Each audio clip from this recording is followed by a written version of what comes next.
যে আমাকে ভালোবেসে বিয়ে করেছিল। এই পথ যদি না শেষ হয় তবে কেমন হতো তুমি বলো তো।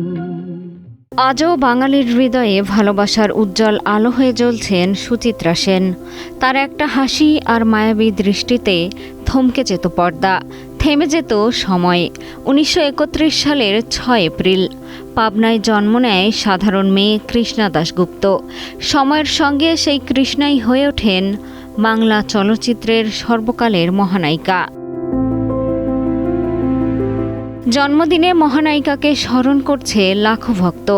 তবে ভক্তদের জানার বাইরেও রয়েছে তার জীবনের কিছু গল্প। বাংলা সিনেমার কিংবদন্তি হলেও হিন্দি সিনেমাতেই ছিল তার সফল অভিষেক। দেবদাসে পার্বতী চরিত্রে অভিনয় করে পান বিপুল জনপ্রিয়তা।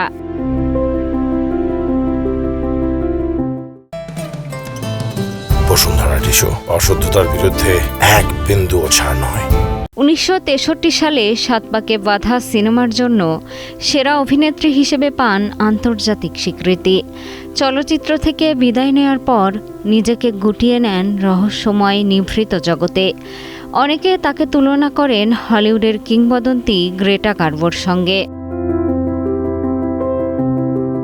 সবচেয়ে বিস্ময়কর ঘটনা, জনসমক্ষে আসতে চাননি বলে ভারতের সর্বোচ্চ চলচ্চিত্র সম্মান দাদা সাহেব ফালকে পুরস্কার গ্রহণ করতে অস্বীকৃতি জানান সুচিত্রা।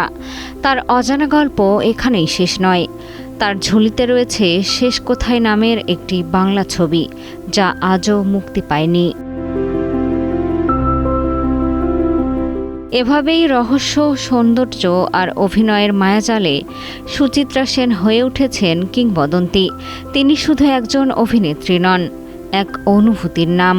তিনি এমন এক নক্ষত্র যার আলো কখনো হয় না ম্লান। মিষ্টি খাতুন, কালের কণ্ঠ।